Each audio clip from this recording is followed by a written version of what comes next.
All right, we ready? We'll call the meeting to order. And our first order of business today is one of the most exciting parts is our pledge. Our pledge will be led tonight by a young Puster Elementary School third grader, Sidra Khan. She's attended Puster since first grade. She's the youngest of three girls. Her oldest siblings attended college and Lovejoy High School. She also has two cats named Mochi and Luna. Her favorite subject is math because she likes calculating. Math gets her ready for her future self because she wants to be a fashion designer and she will have to take a lot of measurements. Outside of school, Sidra likes to play with her neighbors and spend quality time with her family. She likes to make up games that the whole family participate in. Her favorite thing about Puster is everything. It's everything because everyone is friendly and it makes me feel like I'm at home. It is a privilege to have you up, young lady. Yeah.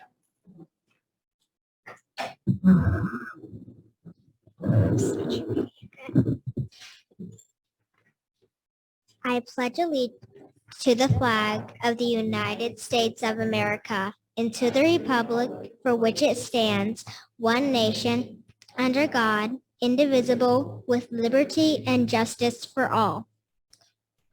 Honor the Texas flag. I pledge allegiance to the Texas, one state, under God, one and indivisible. Great job, Sidra.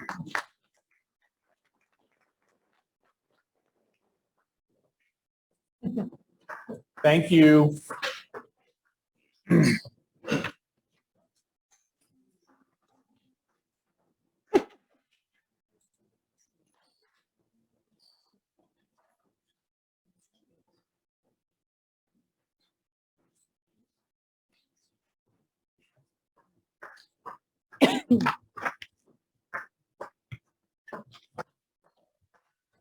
All right, the next item is to call the roll. Let the roll reflect that all board members were present.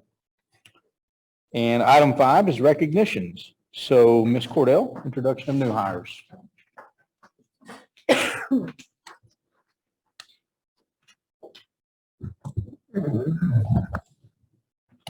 We have 4 outstanding new teammates that we are thrilled to announce this evening. And the first one is Mr. Kevin Parker. He is our new Executive Director of Human Resources and Communications. Mr. Parker probably looks pretty familiar to most people since he's been here for 15 years, most recently serving as the principal of Willow Springs Middle School.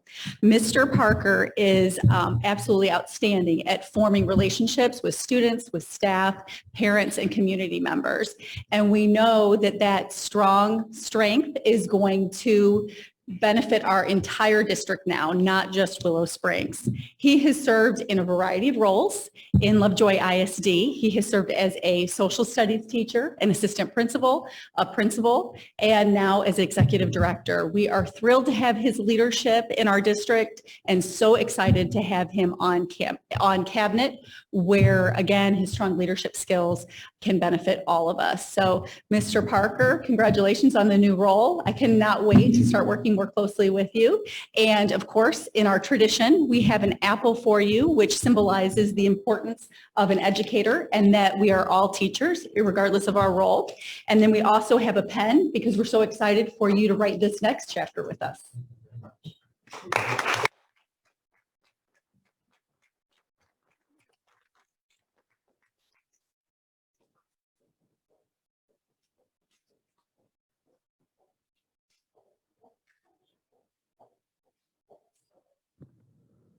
Good evening. I'm excited today to welcome Thomas Willman as our Senior Director of Financial Sustainability. This is his first day, so we tried to make it as long as we possibly could. But we're excited to have him. He joins us from KIPP Public Schools in Houston, where he was serving as a Senior Director of Long-Term Planning.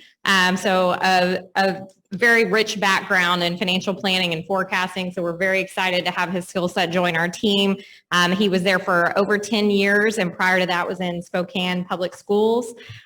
His wife, Jamie, and Aubrey and Emery 6 and 4-year-old girls will be joining us hopefully sooner rather than later, but definitely by next year. So we're glad to have him here. Welcome.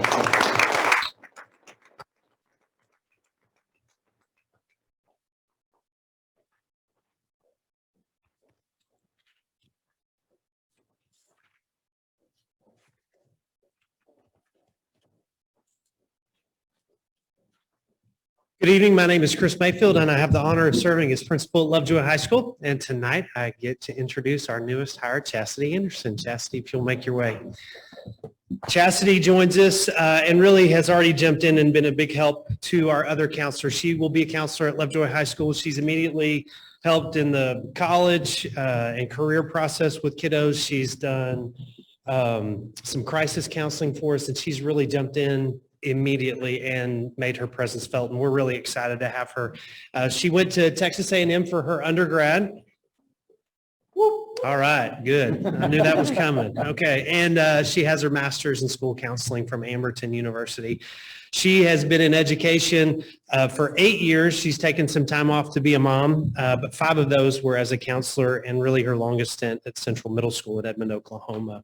She's married to her husband, Michael. They've been married for 8 years, have 2 kiddos, Ella and Hudson. Ella's 5 and is a Lovejoy Leopard at Puster Elementary. And Hudson will be there before she knows it. He's 18 months old. But we are so happy to have her. Help me welcome Chastity Anderson.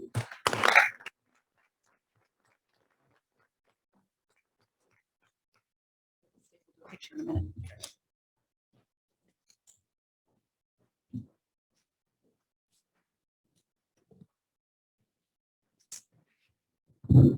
Hello, I'm Ray Winkler, principal of Sloan Creek Intermediate School. I'm here to announce and introduce you Jorge Jaquez. Our kids call him Mr. George. He is our school marshal. Jorge is an amazing school marshal and has over 10 years experience. He came to us from Waxahachie, where he worked in elementary, middle school, and high school. He also serves in the National Guard for 10 years as well, and married to Katie. They have 4 kiddos. He just had a brand new baby boy named Jaden. We love him at Sloan Creek, and we're so happy to have him connecting with kids. Our kids know him, love him. You'll see him in the car line, after school, in the cafeteria, and we couldn't do it without him. So please welcome to us our new school marshal Jorge Jaquez.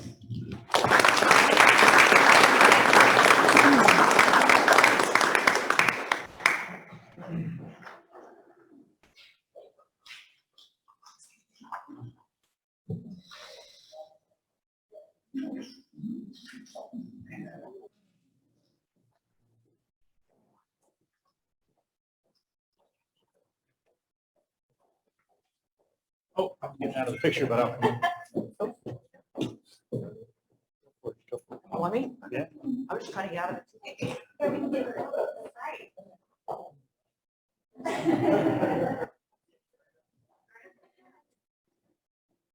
Thank you.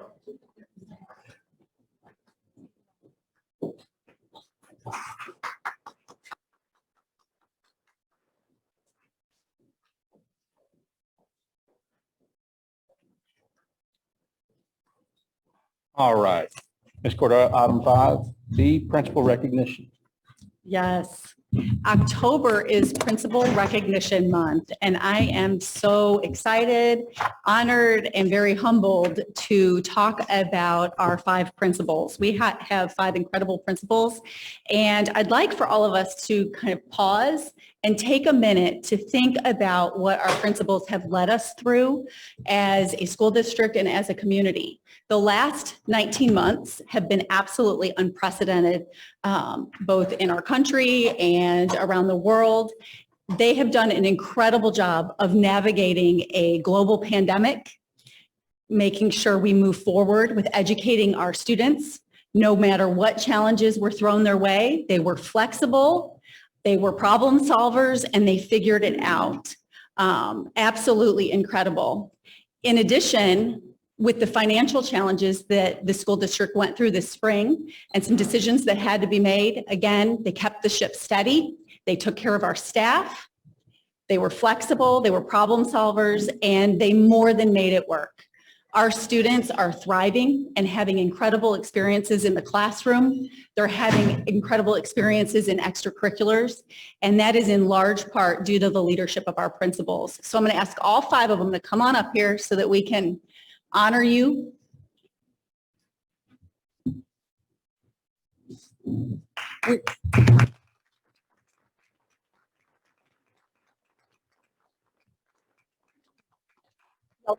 Stand on up here while I talk about you. We have Wendy Kraft, who is principal at Hart Elementary School. Wendy has been in Lovejoy ISD for 12 years. She has been principal at 3 schools, Puster, Sloan Creek, and, oh wait, am I getting them wrong? Puster, Sloan Creek, Lovejoy, 4? No, AP at Puster, okay. 4, so she's been at 4 campuses as a leader, which is absolutely remarkable. Her investment and her heart for kids is just incredible. I admire her hard work, her dedication, her relentless focus on making sure she takes care of each and every one of our students. And we are so grateful to have Wendy Kraft in Lovejoy ISD and serving our students in our community and staff in that way. We also, yay, Wendy. Our next principal is Holly Haynes at Puster Elementary School. And Holly has been with the district for 9 years. She started in 2012 when she became assistant principal at Puster Elementary School before moving on to her role as principal. And I get the benefit of seeing Holly every single day, every single morning as I drop Jacob and Claire off at school. And she is out there bright and early, greeting the kids, opening car doors. She very much is a servant leader. There's nothing that she ever asks her staff to do that she doesn't already jump in and do to take care of kids. And we're so fortunate to have her leadership in Lovejoy ISD.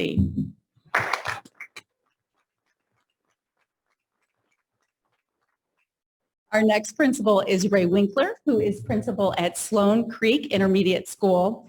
This one is bittersweet. We are very excited for Mr. Winkler because he has achieved a goal that he's had for himself of moving into the central office. That will be in Highland Park ISD in the role of Director of Academics. We are so proud and excited for him. And we want to make sure we honor his 14 years of service to Lovejoy ISD. He was an assistant principal and fine arts director at Lovejoy High School. He also then became the associate principal of Lovejoy High School before he moved into the principalship at Sloan Creek. We thank him and we are so grateful for those 14 years. Thankfully, Mr. Winkler will be with us a little bit longer as we move through the transition of selecting the next principal of Sloan Creek Intermediate School. We are so grateful and honored to have had his service in Lovejoy ISD.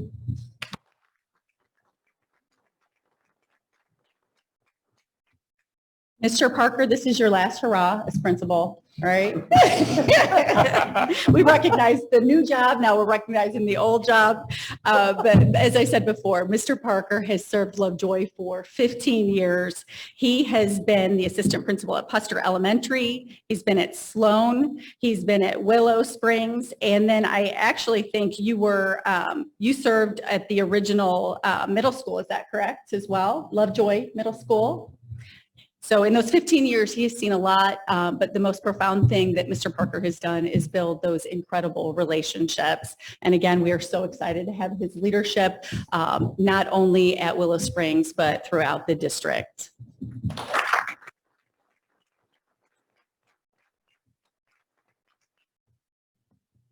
Mr. Mayfield, our principal at Lovejoy High School, which is a big job, and we are so grateful that he does that for us each and every day, the way he supports his students. One thing I have noticed about Mr. Mayfield is how student-centered he is. I was absolutely blown away when I went over during homecoming week and saw how engaged the students were, how much school spirit they have, and there are not many principals that would really make sure that our students are able to have that level of leadership and opportunity opportunity to engage with each other in the way that he provides them. And we are so grateful to have his leadership. Mr. Mayfield has been in Lovejoy ISD since 2010. That is 11 years. He was assistant principal at Lovejoy High School before he became associate principal. And then, of course, for quite some time now, he's been principal. We are so grateful to have his leadership in Lovejoy ISD.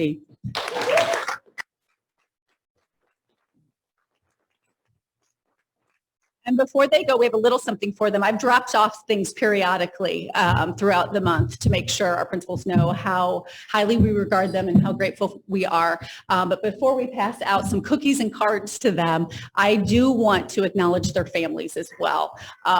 If you haven't been a principal, then or a family of a principal, you might not know the level of sacrifice that each of their families make for them to do the kind of job they do in serving our students. And so I want to make sure we also publicly recognize each of your families for their support and their sacrifice for our district as well.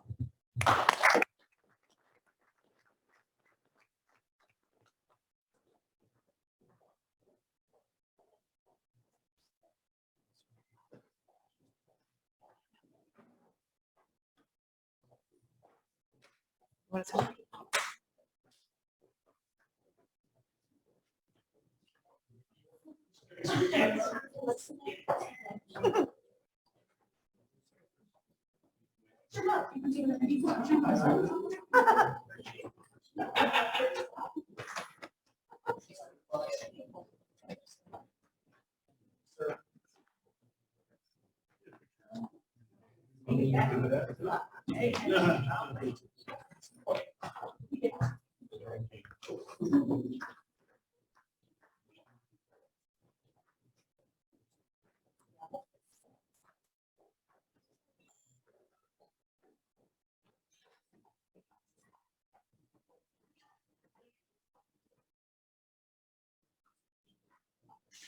Thank you.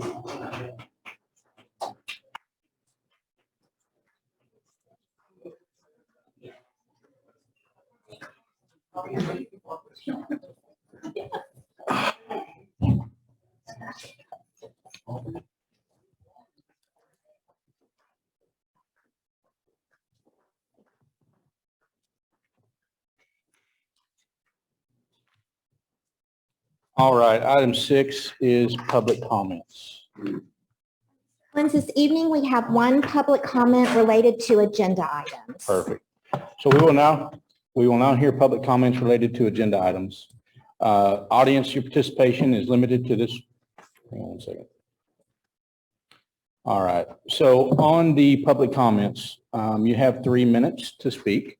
We don't respond or interact with you. We merely listen. Please refrain from calling out names of employees or anything like that. The presiding officer shall determine if a matter is not of the agenda. Understand it's a criminal offense to disrupt a meeting or to conduct yourself with intent to prevent or disrupt a lawful meeting, to substantially obstruct or interfere with the ordinary conduct of a meeting by physical action or verbal utterance, and thereby curtail the existence of others' First Amendment rights.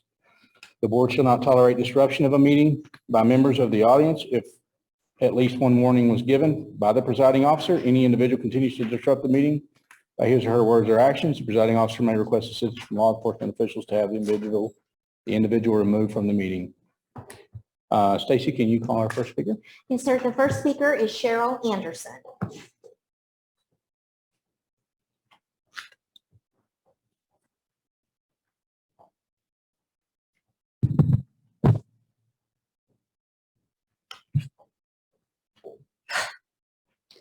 Good evening. I'm Cheryl Anderson, teacher at Lovejoy High School. I teach AP Seminar, AP Research, and Freshman English, and this is my 15th year at Lovejoy. I'm here tonight to convince Lovejoy decision makers that the retention and recruitment of staff at Lovejoy should be paramount before all other considerations. Each year, I share my mantra by Ralph Waldo Emerson with my students. What you do speaks so loudly, I cannot hear what you say. Many versions of this saying exist. Actions speak louder than words. Talk is cheap. Show don't tell. The Lovejoy way used to entail just that, showing our students we care about them, their education, their well-being, showing our parents that we are trustworthy in the care and education of their children, showing our teachers and staff they are valued for their expertise, experience, and excellence. I fear the decision-making over the past several years tells us something quite different, and I'm asking that our actions match our words. Lovejoy tells its teachers how much we're appreciated, yet not only did this board accept a pay scale that did not include a step increase to teachers, they voted on a pay scale they knew or should have known would not only not give teachers a raise, but one that paid their teachers, nurses, and librarians far less than surrounding districts. This has not always been the case. Lovejoy used to be one of the very highest paying districts to attract the highest quality teachers, master teachers, teachers that had a choice of employers yet chose Lovejoy, not only for the value of their paycheck, but the value this district placed on their expertise. I never even thought to look at pay scales of other districts because I trusted Lovejoy. I trusted this board. My mistake. Because Lovejoy's actions show that the best of the best teachers are no longer its focus. Thank you for giving us back the step increase. But a quick look at surrounding districts shows that at my step on the pay scale, Frisco pays $4,000 more. Allen and Southlake Carroll pay $2,000 more. A proficient teacher in DISD can earn $8,000 more. And even tiny Farmersville, where I live, pays $1,000 more. Actions speak louder than words. Lovejoy's actions on teacher pay speak volumes. I have a master's degree in the subject I teach. I teach other teachers how to teach AP Seminar in summer institutes. I am a table leader and scorer of AP Seminar tests. I am a nationally recognized expert in the subjects I teach. 100% of both my AP Seminar and my AP Research students passed their AP test last year. In fact, my students' pass rate has never been lower than 95%. And yet, over 15 years at Lovejoy, my pay has increased by only $7,000. I am representative of many other excellent teachers here at Lovejoy, and our pay scale and stipends do not adequately reflect the value we provide. Do we want the best teachers or just any teachers? Do we want to not only attract but keep the best teachers? February, the heavy recruiting and hiring season for Texas teachers is fast approaching. If Lovejoy wants to keep them, vote on a pay scale commensurate with the value of us.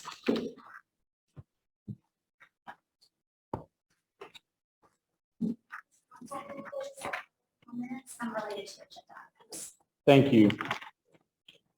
We'll move to item 7, which is the consideration of the approval of new hires. Mr. Parker.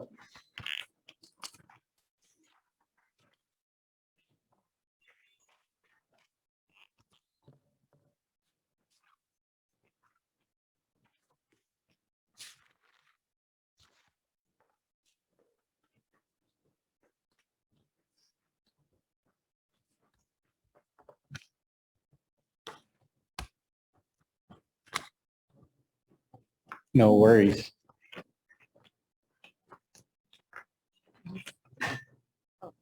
All you do is to take them presented for your approval.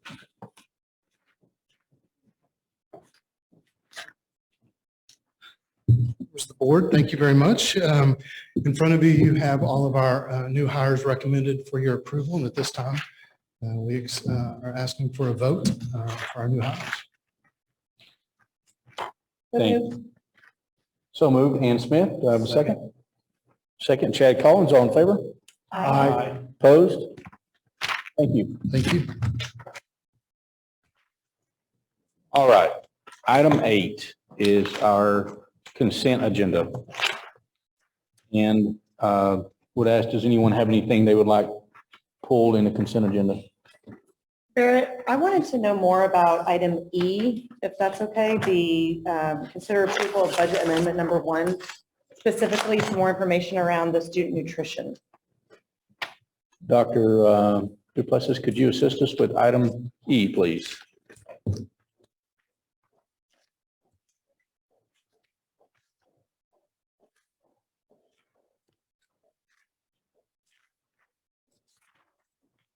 So what your question is?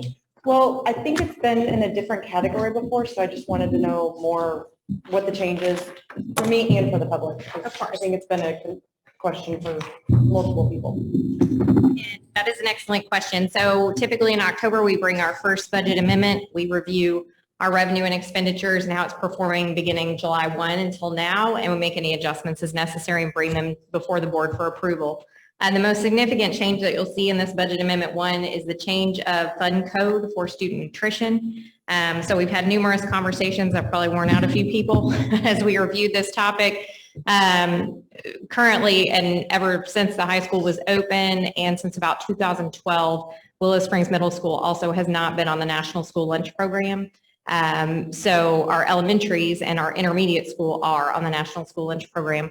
So we have had those coded to Fund 240. After discussion and review of our current operation and how we function, it was more appropriate for that to be in Fund 101 in the general fund.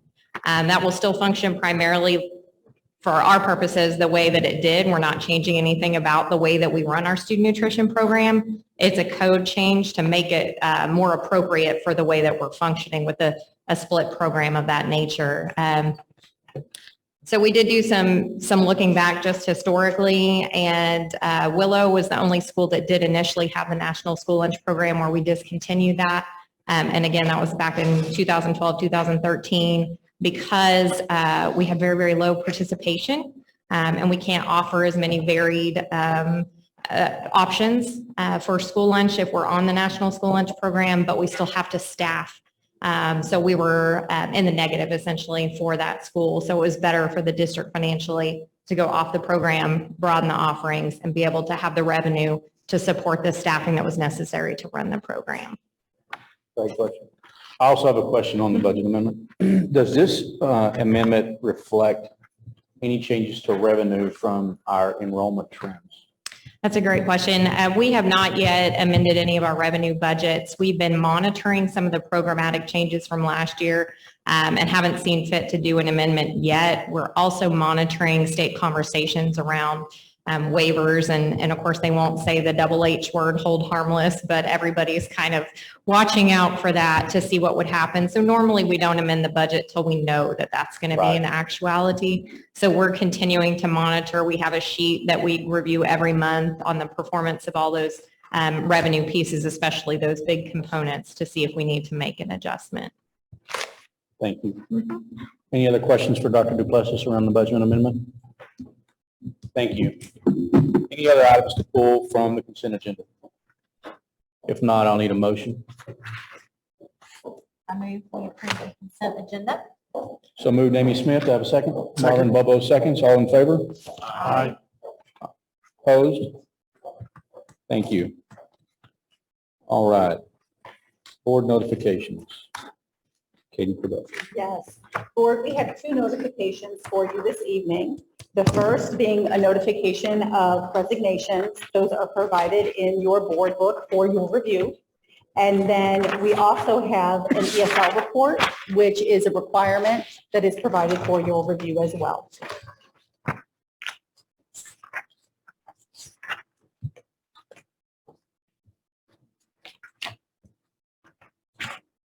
Thank you.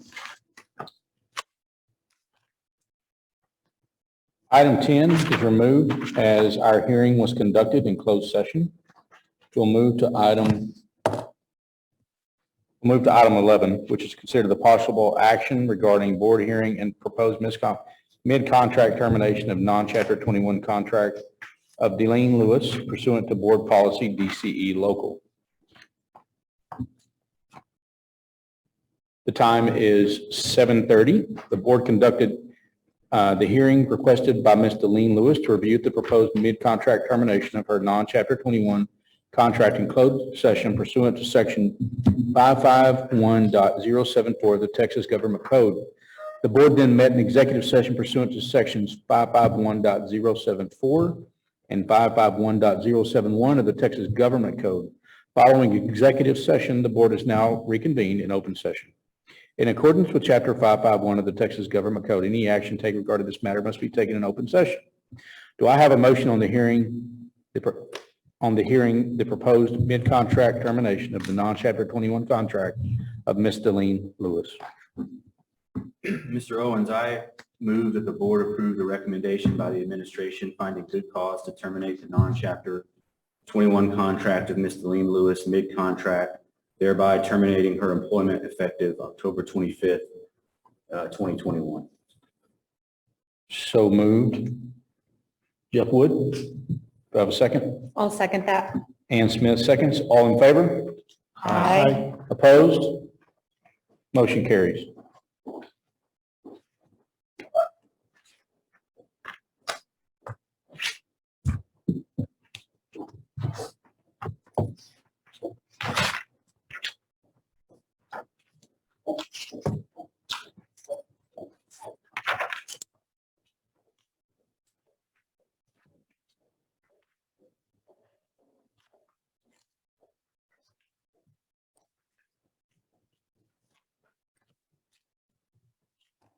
All right, we now will convene a public hearing to discuss the financial integrity rating system of Texas.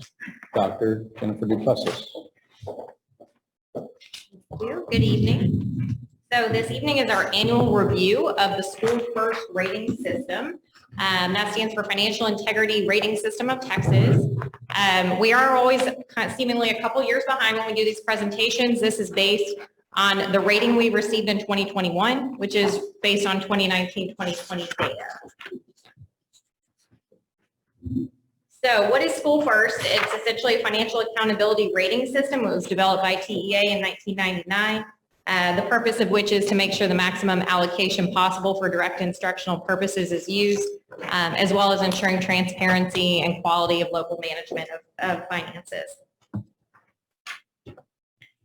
So we are required to prepare and distribute an annual financial management report and conduct a public hearing to provide the opportunity for comment on that report. That report, there are copies available with Ms. Dillon if you require one and we're not able to download one from the board book in advance of the meeting. There are three types of indicators shared by the first rating system. There are indicators related to criticality, solvency, and financial competence. There are 4 possible ratings from A through F as indicated on the slide. We are in a bit of a transition, so if you've attended a first rating before, there's a little bit of a change this year. Fiscal year 17, 18, 19, 20, and 2021 were transition years. And this year, 2021, is the final year of that transition, which means that now we have 20 indicators, and the 5 critical indicators remain.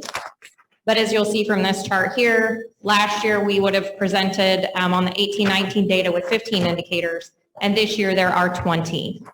You'll also notice from the ratings from superior down to substandard that a small variation was made in the meet standard qualification. That used to be comprised of a score between 60 and 79, and now districts are required to get a 70 for meet standard.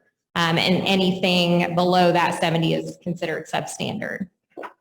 So those are some of the rating changes this year.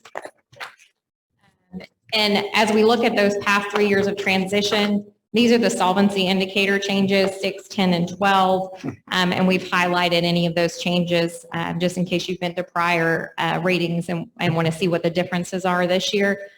Those are related to fund balance, variance from budgeted to actual revenues, as well as supporting future debt payments.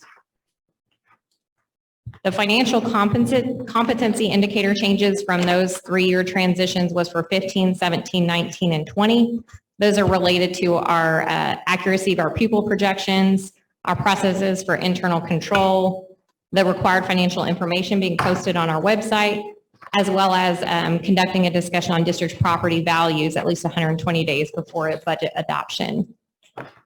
So again, just wanted to review some of those changes as they relate to the 2021 first rating. So now we'll go over the results of that rating system. So of the 5 critical indicators, Lovejoy ISD passed all of those indicators. You may notice that indicator 5 was not measured because of a change in the GASB standards. So across the board throughout the state, that indicator was not used this year. Our solvency indicators are listed on the next slide. So those relate to our fund balance, number of days of cash on hand, our asset to liability ratio, our general fund revenues equal or exceeding expenditures, and our average variance compared from budgeted to actual revenues.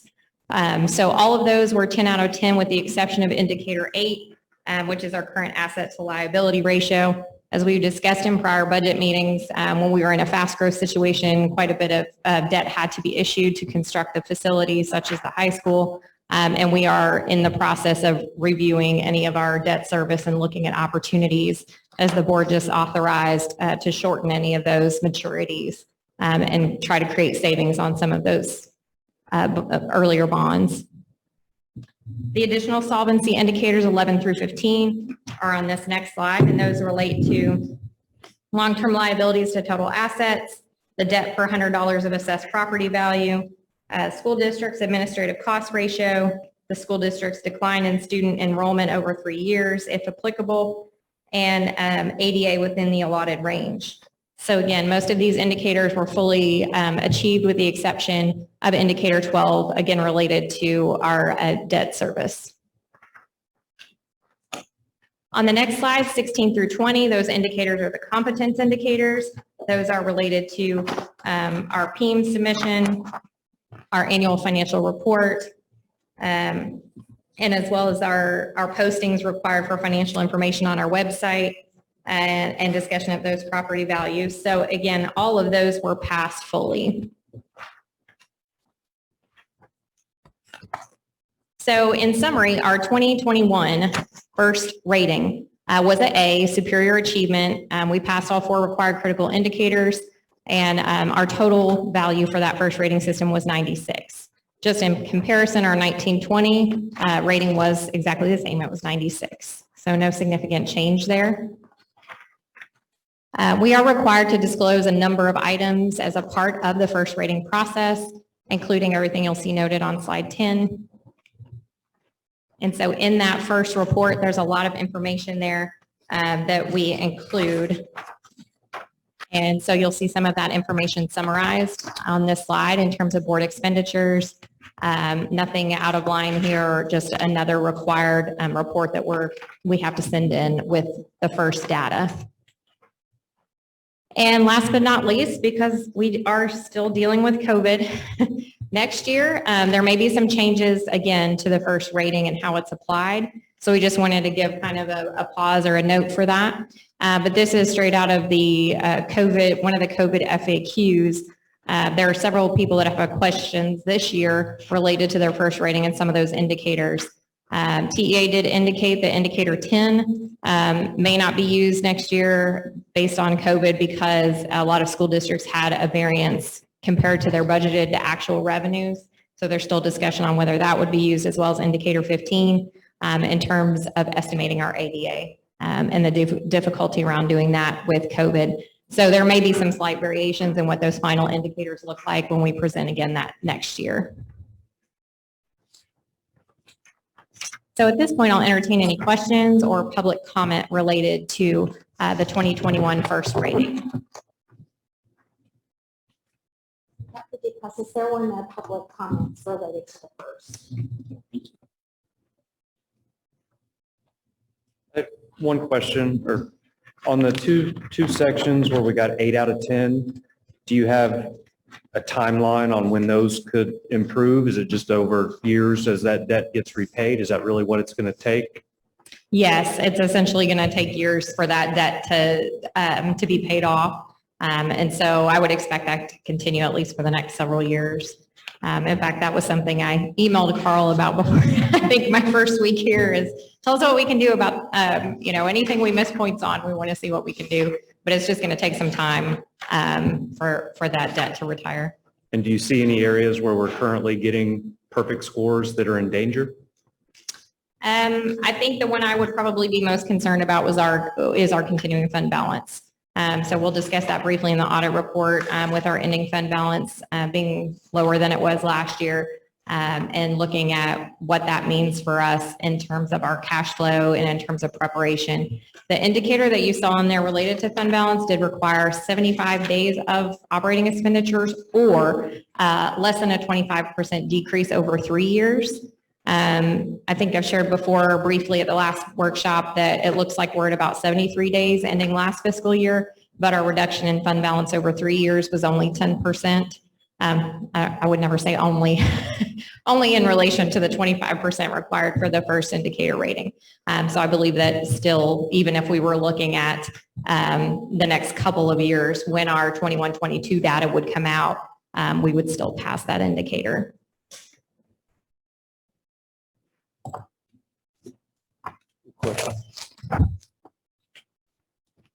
All right, there being no further questions, we'll close the public hearing. And item 15 is to consider approval of our 2020-2021 annual independent audit. Dr. Duplessis. So my purpose here is to introduce an important person. I've asked a lot of questions. It has been very helpful. Thank you.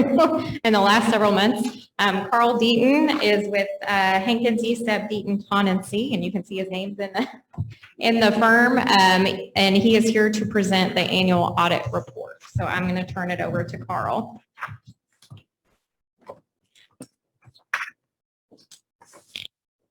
Thank you, Jennifer. Members of the board, superintendent, I think I gave you, or Jennifer gave you, a printed copy of the report. I think you also received an electronic copy. Hopefully you were able to look at that ahead of time. I would like to hit the highlights of the report and then see if you got any questions. First of all, you'll find 3 different auditors, independent auditor letters in this report. The first letter, the beginning of the report, basically says that these statements present fairly the financial position, the results of operations for the district for this last fiscal year ending June 30th. There's also 2 letters at the back of the report.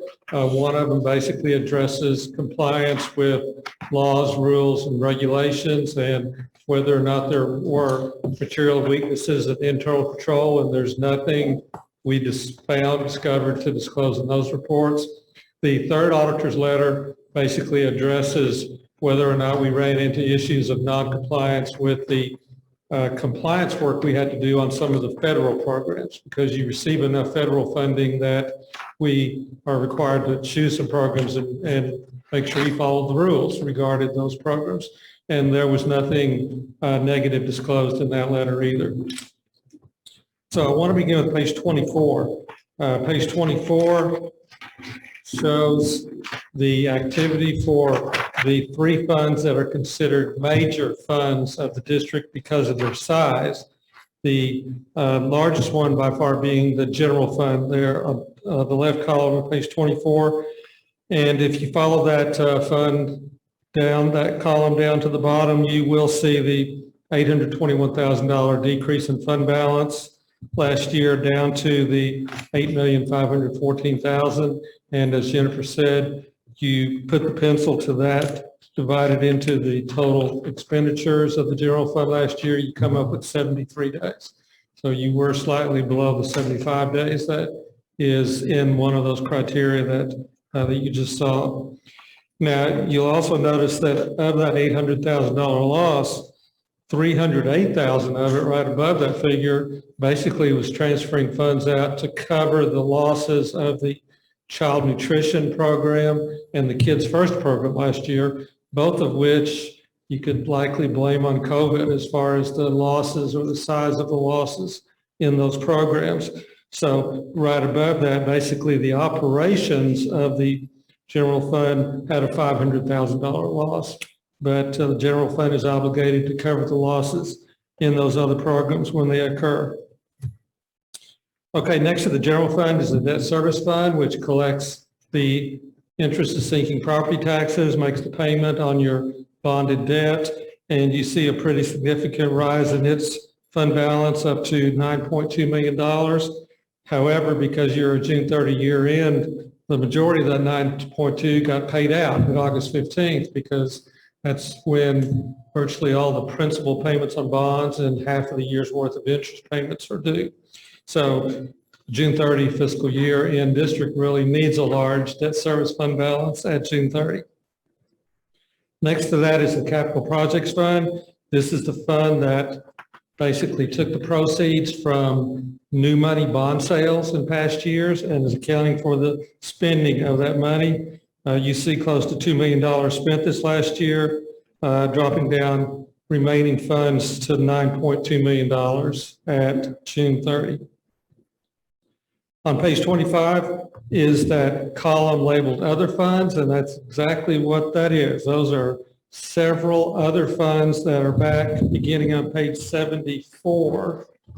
If you turn back there, they're in that other column because they are not large enough to be any of them individually to be considered major funds, but they are important funds.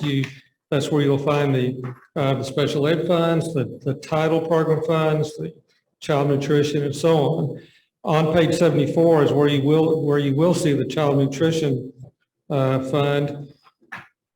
It had a $379,000 loss last year, and obviously with so many days of remote learning and days of kids' classrooms being quarantined, especially last fall, there was just a lot of revenue lost out for that fund last year, and that contributed to a pretty significant loss. That fund came into last year with $193,000 of fund balance. That only required the general fund then to kick in $185,000 to bring that up to zero. The one new fund on page 75 is that Fund 281, which is some of the COVID-related money, the one that's titled ESSER Relief 2. And the funds continue on page 76 and 77.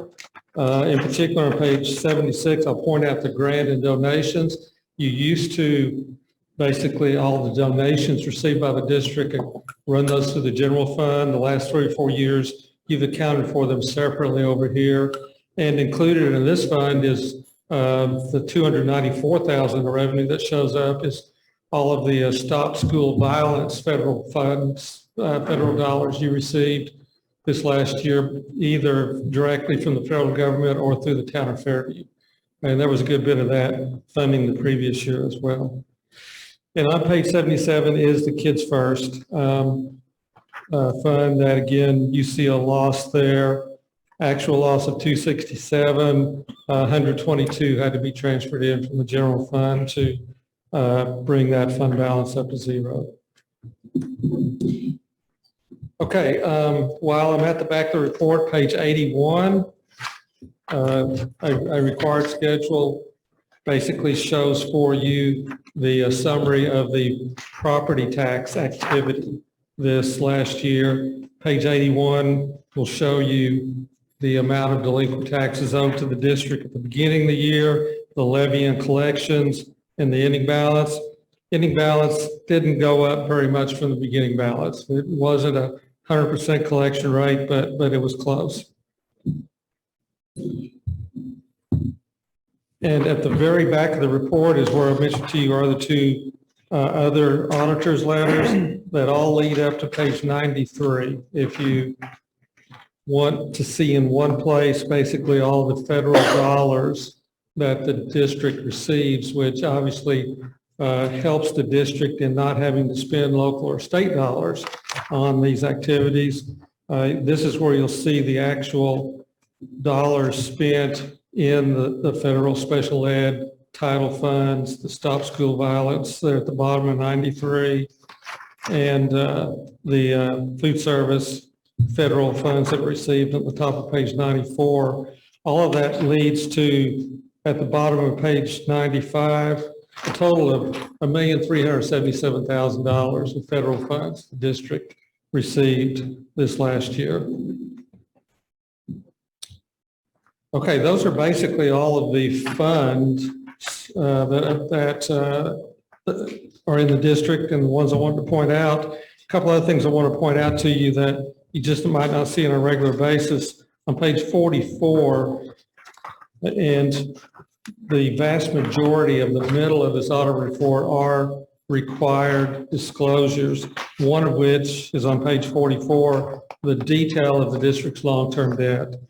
Just to remind you of the bond sales that have taken place in the past, the balance is still owed. There were no new bond issuances or even refundings this last year.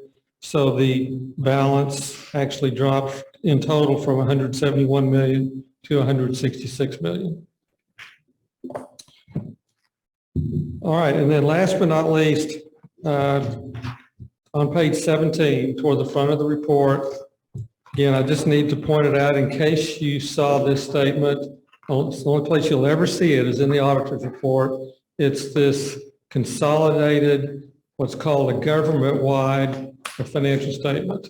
Page 17 is a consolidated asset and liability statement of the district, which combines all of the funds that we just looked at, as well as the capital assets and the long-term debt of the district. But unfortunately, the last few years, it's also been required to include the district's proportionate share of the state liabilities for the TRS pension plan and the TRS health insurance active care plan. Those liabilities make the bottom line on this statement pretty ugly looking. You see a negative $32 million at the bottom, but there is $37 million of these pension and health care and also accreted interest, which is factored out in considering what the bottom line actually is for first rating purposes. So that negative unrestricted of $28 million you see at the bottom is, in the eyes of the TEA, a positive $9 million because of the things that are factored out of that simply accounting standards require be in this particular statement. All right, there's much more detail in the report, but it's not worth going over in this meeting unless you've got any questions about anything I said or about anything that you saw that I didn't touch on. Questions? What are Title IV funds allocated for? Sorry, I didn't, Title IV funds are typically used for intervention of one type or another. So I don't have to get the detail from Nancy or somebody in that area who's used those direct funds to tell you what we use them for here.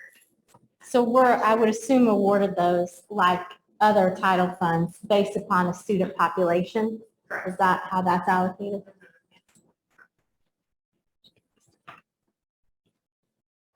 And the Title IV funds are relatively new. It's just been the last 3 or 4 years. Yeah, that's why I'm curious. I haven't heard, you Yeah. don't hear much about Yeah, Title IV. I could tell you about 1, 2, and 3, but Yeah. I'll tell you, I can't remember what 4 is for even.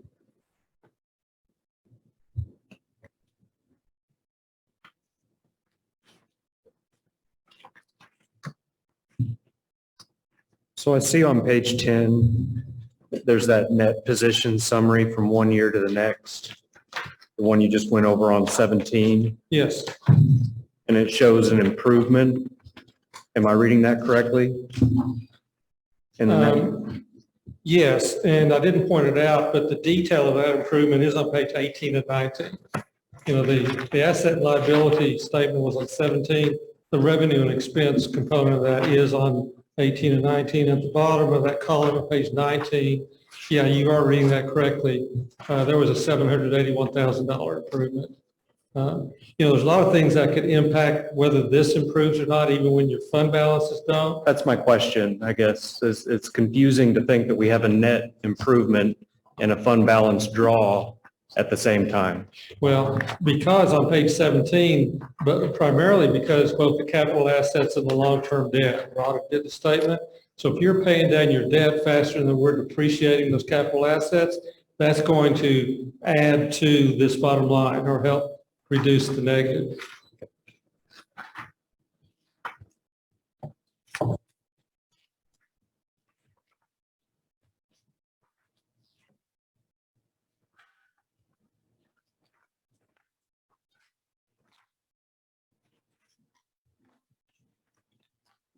Other questions?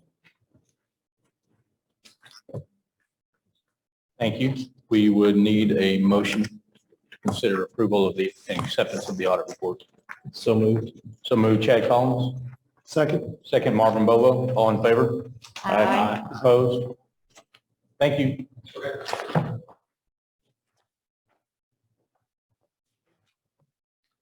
Item 16, consider approval of the playground equipment for Carrie Lovejoy Child Development Center.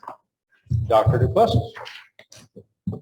Good evening. So this presentation will probably look eerily familiar. So I believe it's hard to remember when exactly. Sometimes I think that was maybe in the August board workshop. CFC Fuller brought before you an update on the Child Development Center and the programs going on there, as well as some needs after they had the licensing agency come through and look at the center. So at the time she shared that this was the current playground area. If you look outside at the courtyard right now, you see this lovely, very cheap orange fencing that accomplished the intent of helping us pass the licensing. Is required to separate age group areas in the Child Development Center as quickly as we could. But we would like to move beyond that temporary fencing to something a little more advantageous. Also, she shared the current school age playground area. So obviously this was for elementary age students, and at the Child Development Center now we have a number of students who are younger than that. So she shared the proposed equipment that might be needed to update and provide the type of play environment that students at the Child Development Center who are not yet elementary age would need. And again, that's really focused on ages 6 months to 23 months. We discussed at that time engineered wood fiber versus poured in place rubber. And the challenges with the engineered wood fiber, having to maintain it, having to sweep fall zones, having to ensure that any wood fiber that disappears or ends up in your laundry, if you're like me, gets replaced over time, so you maintain your safety fall zones. And that even though engineered wood fiber does meet our ADA requirements, it's definitely not an ideal situation for inclusive play. So we did want to take a look at the poured in place fiber.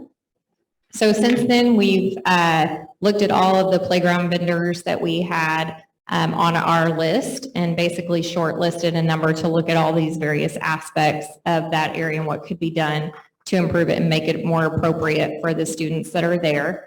And so we shortlisted just 3 vendors that were on that list that provided 3 things. We reviewed websites looking for availability of accommodating equipment. Just as an example, I've had things like swing sets before where you may not be able to get an adaptable swing to switch out for a standard or things of that nature. So we were looking for availability of various types of ADA equipment. We were looking for participation in a cooperative purchasing program and a history of school district references in the area. So we shortlisted to those 3. We did get quotes from those 3, and those are provided here. In addition to a estimate for fencing and an updating of the courtyard. And so at this point in time, we've gathered all of this information together, and you'll see in the executive summary for this item that the total project cost would be set at a maximum of the $153,782.20, would be funded out of our current bond series that will close in November. So it was just, it gave us time to kind of look at that a little bit more closely and bring back to you a total project cost for your approval. CH Local does require that any expenditure over $75,000 comes to the board for approval. So I'd be happy to answer any questions you may have. Any changes from our board workshop on the bids or the scope of work?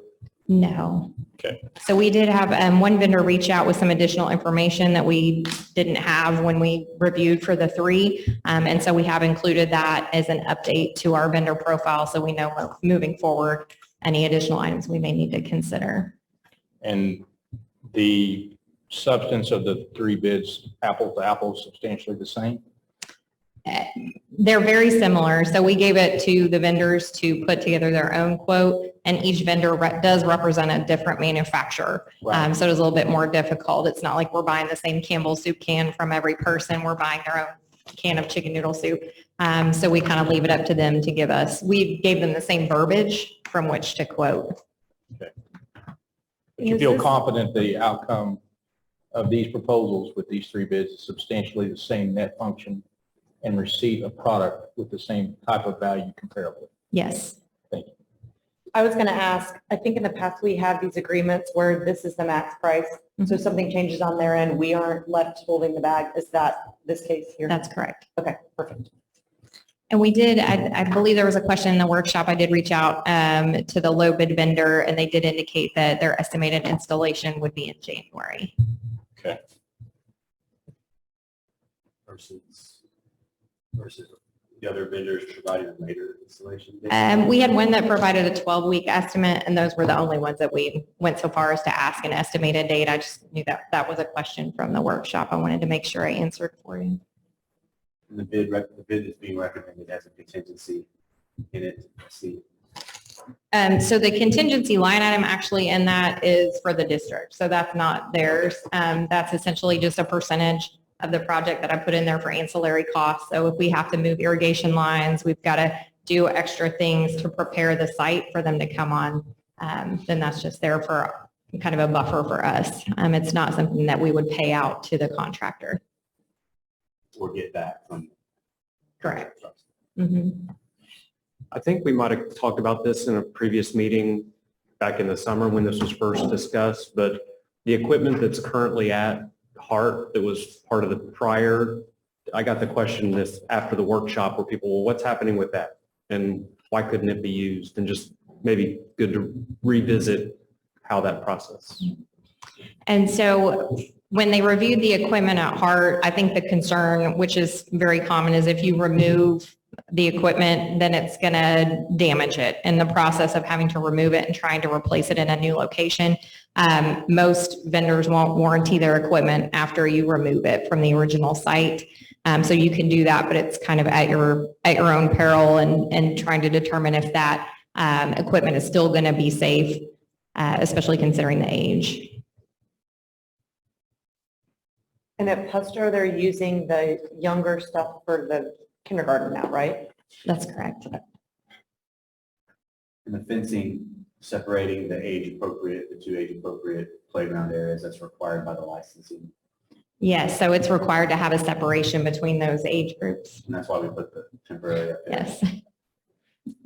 So does the after school program still use the elementary equipment that's out there and that just all has to be separated? Is that right? They do, that's correct. And we do have to, because of licensing, separate the age group so that they're safe in their activities. So what currently exists is not really age appropriate for the 6 months to 23 months age group. That's correct. When I go to the break room right now, we see in the orange area, they have balls and they have some small equipment, but they're being extremely creative right now in their playtime. And will this fulfill every need to get that complete? Yes, yeah, and that's essentially why I wanted to kind of look at every piece of it that came out of the licensing review to be sure that we brought you one package to fully address everything that we needed to do. And I just want to confirm and let the community have the benefit of knowing. So the bid that's being recommended by administration includes the pour-in-place rubber, and that's largely for ADA issues, to make sure that it's more inclusive and that people with disabilities or like my daughter, for instance, wheelchair, she could not go into the wood chips. Mm-hmm. Yes, and we did. I should have been more clear. We did include the poured in play in all of those quotes, as well as shade structure and padding on the shade structure, especially for younger students for safety purposes. What was the life again of the pour and play? I'd have to go back to see exactly what it is. Usually they're saying around 10 years. But a lot less than having to do new wood chips every whatever and worrying if kids can wheel through or not. Or Right. It's a lot to keep track of and truck in every couple years plus to they throw refill. it sometimes. Eat it. Yeah, eat it. Throw it. Supposed to eat You eat it. It happens. I also Kids think at with that, Puster. the pour and play with that age group is so important as well, because some of them are still working on their Crawling. growth motor with crawling and walking as well. Mhm. Any other questions? Need a motion? I move we approve the playground equipment as presented with the bid from Child's Play. So moved, Dan Smith. Second. Second, Jeff Wood. All in favor? Aye. Opposed?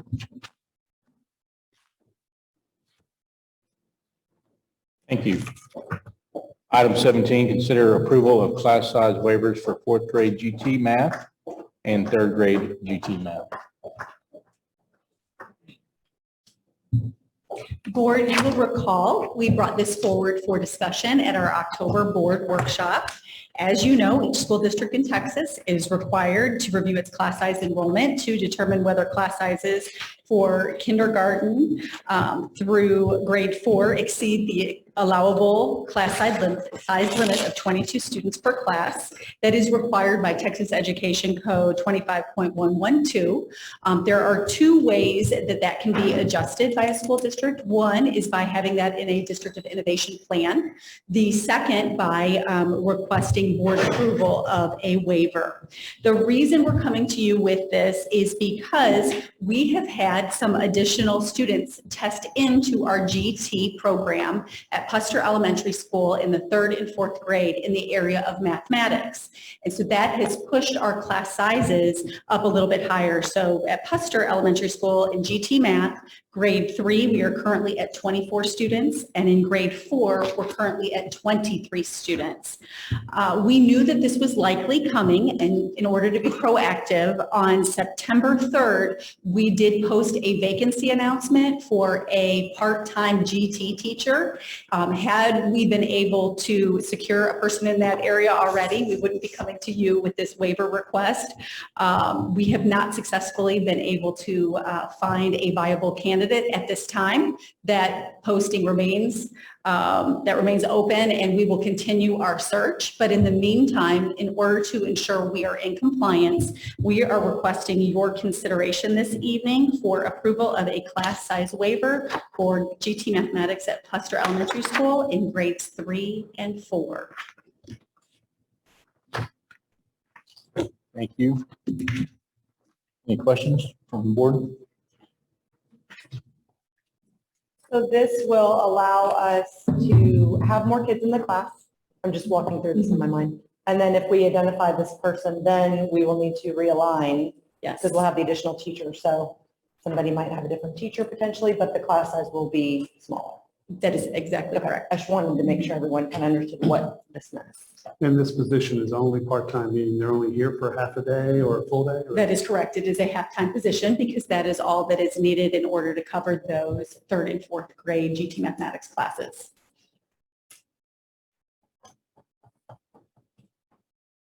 Other questions?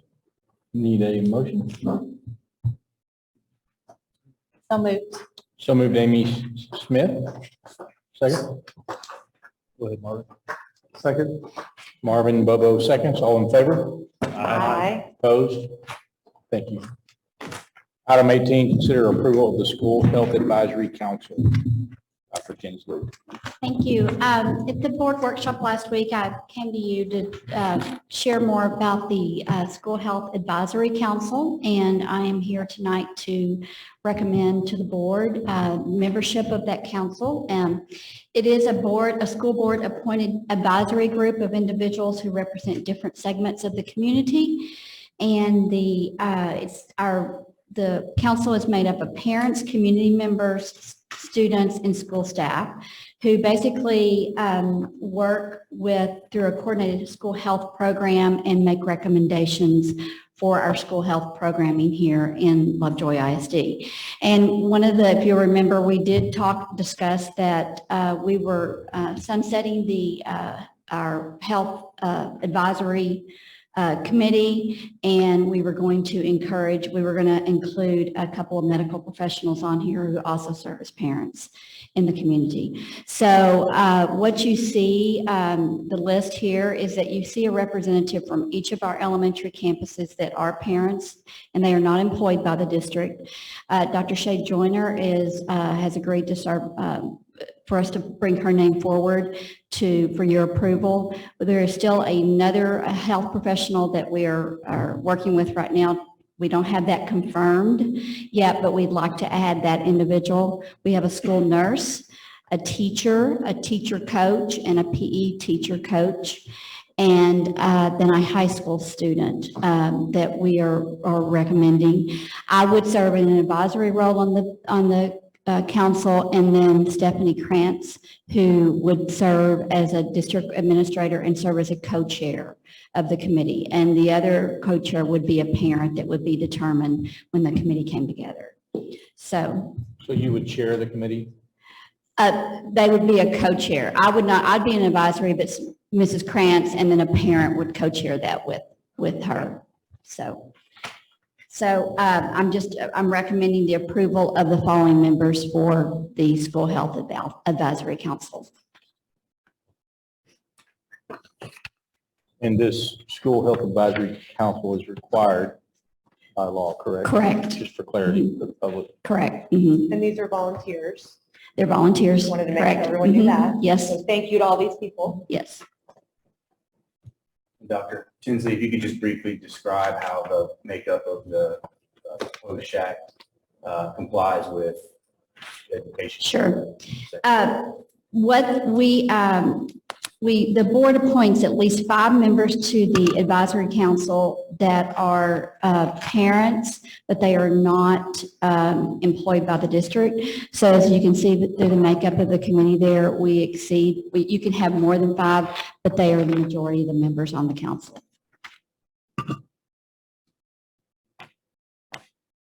As serving in an advisory role, you'll also be a non-voting member of the Correct. council to maintain the parental majority. Yes.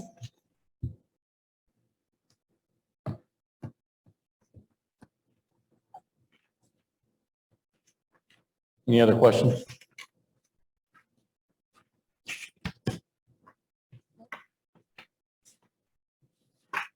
And you'll update us on the additional 10 members? Yes, I'm hoping to bring it back to you to the next board workshop in our next meeting next month. We don't have a board workshop. We have a November board meeting, I believe, but that will come forward. And then also an update on the changes of the council meetings that, because they are considered we will be a public meeting, and what that would entail. I'll bring information to you at that time. And that pending member would be voted on by the board, correct? Correct. Okay. Any other questions? If not, we'll need a motion. I move to approve the School Health Advisory Council as presented. Motion by Chad Collins, second. Second, Jason James, all in favor? Aye. Opposed? Thank you. Thank you. All right. Item 19 is our cabinet reports.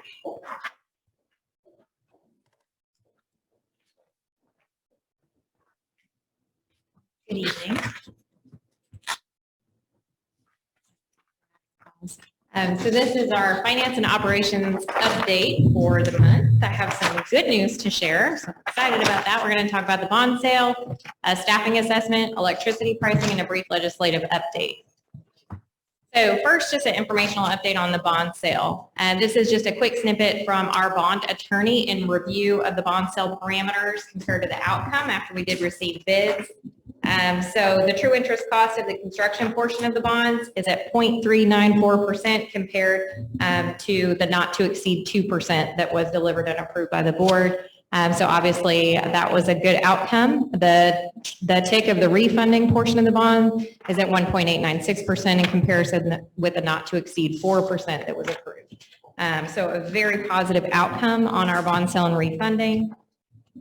One of the things that we looked at was our bid coverage. So as I shared before, I know a lot of times there's different approaches to issuing new money. And I really wanted to do a competitive bid, especially because of some of the things going on in the state relative to some of the banks pulling out of underwriting. So if you'll look at the list there, we had quite excellent bid coverage because of that. I think partially because of that competitive bidding approach.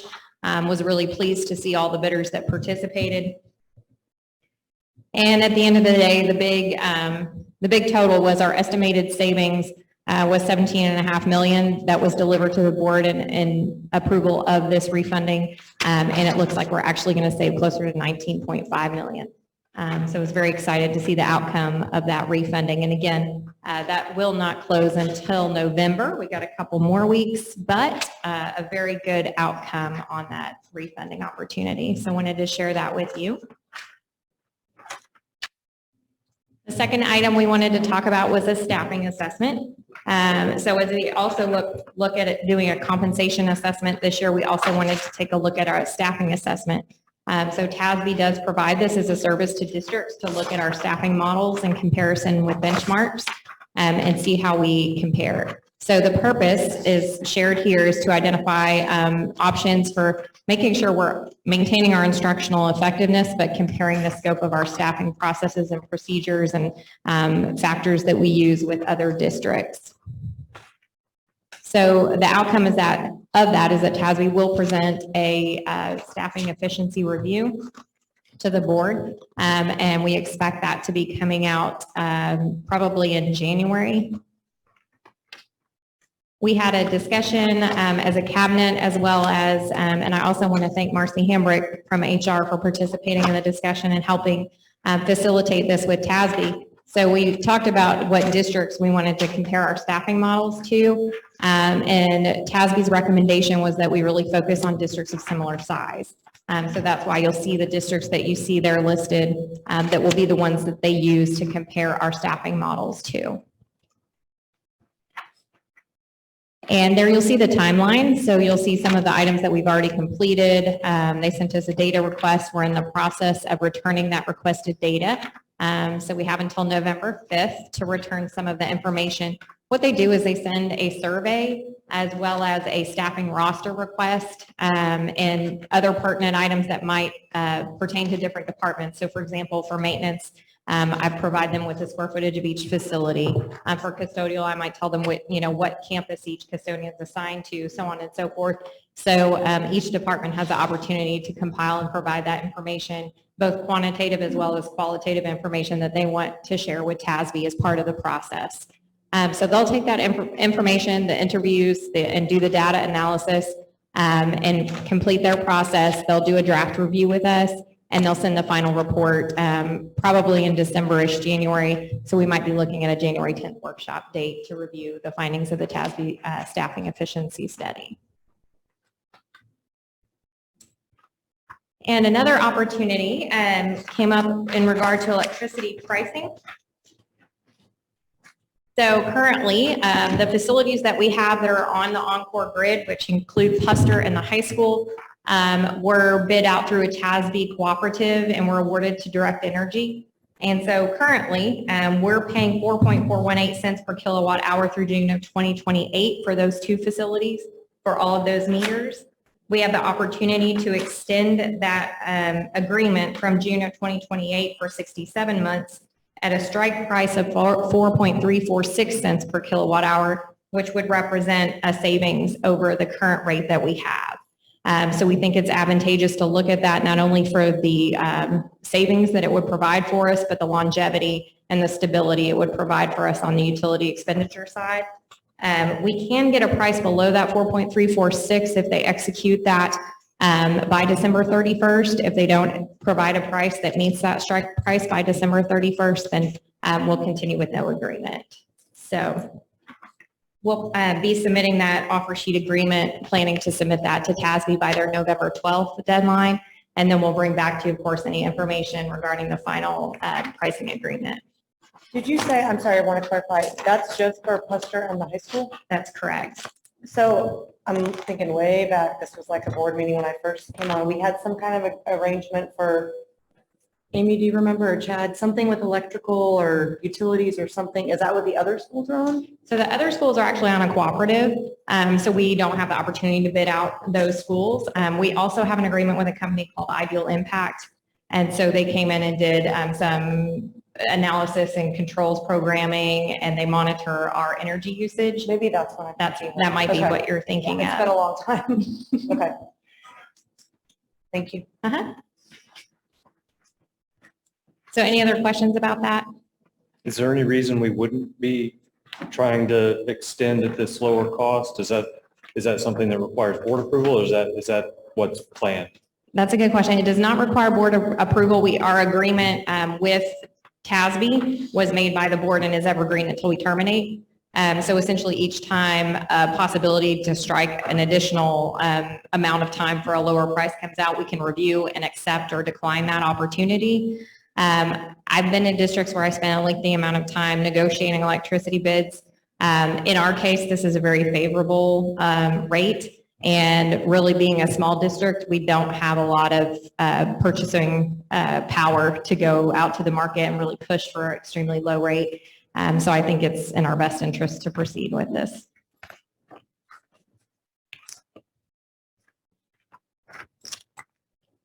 So I also wanted to provide a quick legislative update. I know at the last board meeting, we spoke briefly about the potential for what the legislature might do in relation to tax compression. So you may or may not have heard that the legislature agreed to permanently increase the mandatory homestead exemption for school districts from the current $25,000 to $40,000. This does require a constitutional amendment to be approved in May, so it's not yet final. It would go into effect in the 2022-23 school year. So rather than a tax compression of the total rate, they opted to suggest an increase to the homestead exemption. What that means to us is that passes in May is they are going to provide a hold harmless for taxes lost on both the M&O and INS side, except for any new debt issued post September 1st. So we are issuing the new debt of $5 million, and that would be exempt from the hold harmless to us in terms of that increase in homestead exemption. But with only $5 million, it's not going to be a significant impact. And because our INS side is looking pretty good, I'm not overly concerned about that. It'll just be an additional impact there. Any questions? Yeah, one more question. Going back to the comparison districts. Are these districts, are they similar in terms of property wealthy status to us? Or is it just number of students, or is it relative budgets? We had a good conversation about that, and I asked the same question. Okay. So essentially we did make sure some districts that were closer to us and more similar to us, like Militia, were in the list. But their recommendation was a little bit different than what we normally look at for a compensation study per se. So for compensation, we would look at contiguous districts to us, the ones that we're likely to compare with in the marketplace. But for staffing models, TASB felt very strongly that that wasn't the right way to do it because we simply aren't able to offer necessarily the same number of resources being a smaller district. They recommended that size was really the most significant driver related to staffing ratios and numbers, and that really the socioeconomic impact wasn't as significant because of the netting of the state funding formula for school districts. And just to highlight, our estimate on our refunding was savings of 17.5, and we actually achieved 19.5. So that's 2 million to the good. Yes. That'll make up for that, any of that hold harmless with the homestead exemption, I think. You took it from me. It's plus minus, right? Any other questions?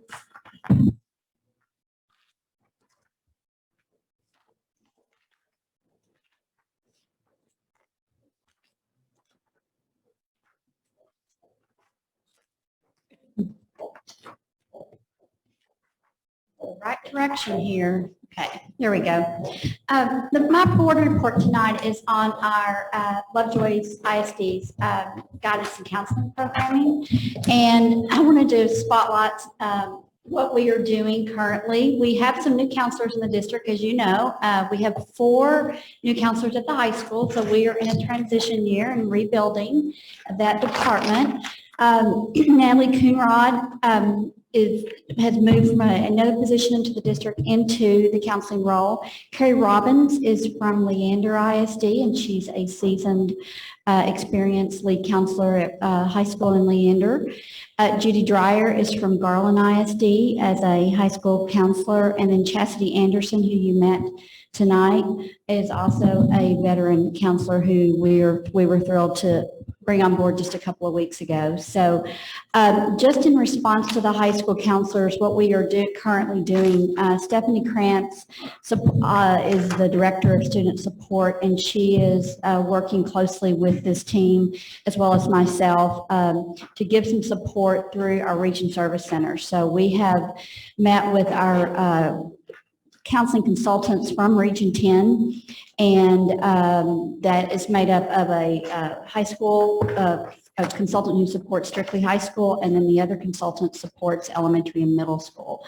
So they are excited to come out to our district and work with us and do some planning and consulting with not just the high school team, but our counseling team as a whole. We're looking forward to next week, to November 1st and 2nd, some work that we've got planned with the team on some alignment and systems that we want to take a look at.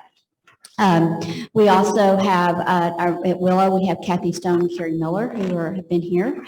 Linda Martin and Amber Smith are at Sloan, and then Mary Ruggiero and Brian Smith at Hart and Puster.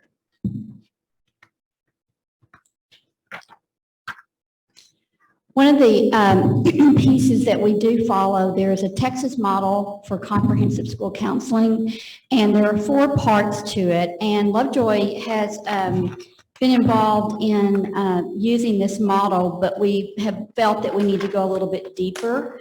It's a pretty involved model, and that is part of the training that Region 10 is going to be doing some work with us next week with looking at these 4 components of the model.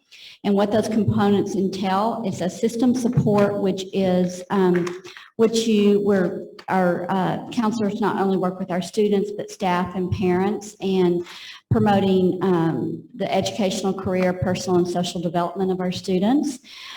These may include coordination of programming from campus to campus, coordination what's happening within a campus. A high school might be an example of that. Accountability programming that we work through, intervention and prevention training, and then supporting and consulting with staff to support students' needs in the instructional setting. Then the individual planning, and that's what you would probably see more at middle school and high school when you're talking about college and career. They also work with our 504 services, as well as they support some of our students also through the IEP ARD meetings. The responsive services would be those that would entail some of our students who may be at risk, and that would be working with those families and students based on need through small group counseling, crisis counseling. It's also, we do assessments with our students to determine possible risk that they may be experiencing so that we can be preventive and respond to that. And then the last one is guidance, which you would see through more of the social and emotional learning that we're incorporating into our daily instruction, as well as guidance lessons that you would traditionally see at the elementary level. So we're going to go a little bit deeper into those 4 components there through our work this year with, and what Region 10 was recommending, they said, you know, you really may want to just pick a couple to go a little deep with, because there's a lot that we can do as far as incorporating into our program. So they had some great ideas that we're ready to bring forward with our counseling team next week. Something else that's coming up, Chris Mayfield is working with the counseling team. This Wednesday, there's going to be a webinar for our high school parents on college and career readiness. And so they are going to be, the high school counselors are going to be facilitating that. And all of our counselors are going to be working on finishing up a schedule that's going to be posted on our website so that parents and students will know some upcoming dates and deadlines that will be necessary as they move through the year, especially at the high school level. And you'll also see we are working on adding some additions to the high school counseling website that we're somewhat trying to follow the model like what we've done with our safety and security website, to where it's a resource to where parents can go and students can also access information through that, where if they cannot get to a counselor as quickly as they would like to. Will Region 10 help with role clarity? I mean, there's a lot of demands on counselors and then a lot of uncertainty with parents on how they know who to reach out to for what purpose. Will Region 10 help with that? Absolutely. I'm glad you asked that question. That is something that we as a team have been working with. In fact, we met with, Chris and I met with the counseling team on Friday, and we did talk about role clarity because rather than duplicating what each is doing, Chastity Anderson, who was here earlier, she's going to be taking the lead on the college and career readiness piece and planning preparation on that. What's unique about that team that I've observed as I've met with them and gotten to know them is that they all of them bring unique skills. So we do want to get better at tapping into those strengths that they have and exactly what you say, delegate and clarify roles.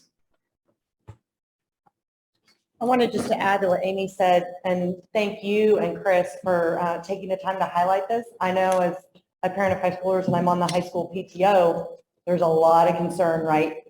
Parents that are trying to get transcripts and get their kids into school and figure out the next steps. So there's this anxiety like, what's happening, what's going on? And I know it's a work in progress. So we're all trying to be patient, but thank you. And to Region 10 for tapping into them, that's great. I know everyone's super eager. So thanks for doing good work and just as you get the info, passing it forward. I think the website will help a lot. Yes. And Carrie Robbins has been named as the lead counselor for the high school. She's bringing quite a bit of experience, and we had a really good discussion about some ideas of bringing forth here to Lovejoy that would also personalize that experience that we are going to be looking at as implementing in the spring and throughout the summer too. Awesome. Thank you. All right. Ms. Cordell? Good evening, board. We had a very early Friday morning, but it was amazing. Our cheerleaders, Majestics, a cappella, band, and guard were up extremely early. I think they were going about 4:30 a.m. and were out on the field at Leopard Stadium for over 2.5 hours on WFAA morning show. They were incredible. They were poised and professional. You can imagine they are on, they're live, and then all of a sudden they're not live. And very quickly, the director of that program would have a demand for them that they needed to implement in like under 15 seconds. And boy, they were spot on. We were also impressed. I'm so grateful to the staff that was there and all of our wonderful coaches and directors who work with our students. But you would have been so impressed beyond their incredible skill set in their areas of passion, just how they conducted themselves through that whole period of time. And what was so neat is it was really our opportunity to share with people outside of our community what it really means to be a Leopard. It was the community, the connection was very, very evident. We also have some very important meetings coming up. It is critically important to us that we have parent voice and that we have staff voice at the table as we talk about the characteristics of our next Willow Springs Middle School principal and Willow Springs Middle School and Sloan Creek Intermediate School principals. So we have scheduled some parent and staff input sessions. As a matter of fact, I'll be over at Willow Springs Middle School tomorrow. We have a parent input session at 6 p.m. and we have the staff session right before that at 4:30 p.m. We will be sending out reminders about that. We have the same thing scheduled at Sloan Creek as well later on. We also have both of those positions posted so that we can start getting that influx of candidates. The input that we get at these sessions will be very important to us as we design our interview process and as we shape that lens that we make our decisions through. Great. Thank you. Awesome news. And thank you to WFAA for highlighting our kids, They were giving them incredible. so that's amazing. You did good job too. You didn't give yourself any credit. I watched the whole thing. You also were like, just, it's perfect. Thank you. Well Did a done. great job. Yeah. It was amazing. Our next item is public comments related to non-agenda items. Mr. Owens, this evening, there are no public comments related to non-agenda items. Okay, thank you. With that, we will be adjourned.